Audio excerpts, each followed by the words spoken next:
In this video, I introduce V-JEPA for visual representation learning from a video. Joint-Embedding Predictive Architectures are trained to predict the representations of an input Y from the representation of another input X, as shown here. This architecture of Joint-Embedding Predictive Architecture. This input X and this input Y. This X encoder, this Y encoder, and this predictor. The additional variable Z, as shown here, provides the predictor with information about the transformation that computes Y from X. Without using pretrained encoders, Video-JEPA learns versatile visual representation from video through feature prediction in a self-supervised manner. And the maxed inputs X and Y in a video clip are complement.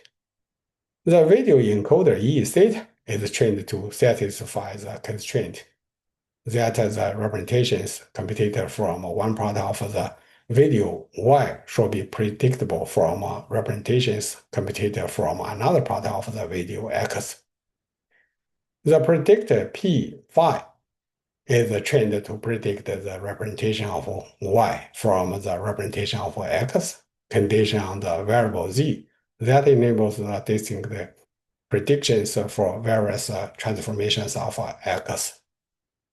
The training objective is defined as L1 regression loss as shown here and in this figure, where the stop gradient SG means the backpropagation doesn't go through the Y encoder as shown here. And E theta bar is an exponential moving average of the encoder E theta as shown here. If E theta bar is denoted as a random variable Y, the optimal predictor is given by this equation. Substitute this P asterisk into a loss function, the expected gradient of the X encoder gives by this equation, where MAD of Y condition on E theta is a median absolute deviation of a random variable Y condition on E theta.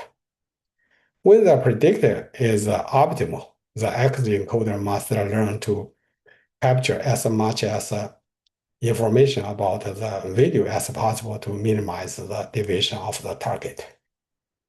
The EMA, as shown here, is applied to compute the representation of Y to ensure that the predictor converges faster than the encoder and prevents collapse.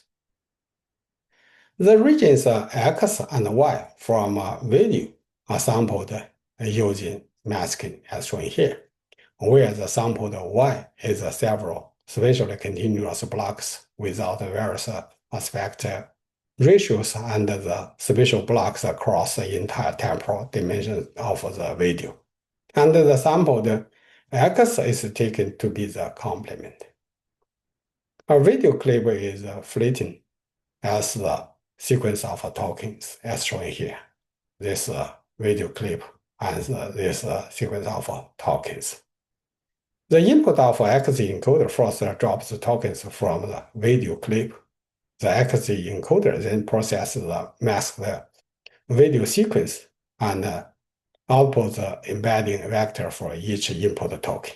Next, the output of X encoder are concatenated with a set of learnable mask tokens containing positional embeddings of the masked spatial temporal patches. The predictor processes the combined token sequence and outputs an embedding vector for each masked token.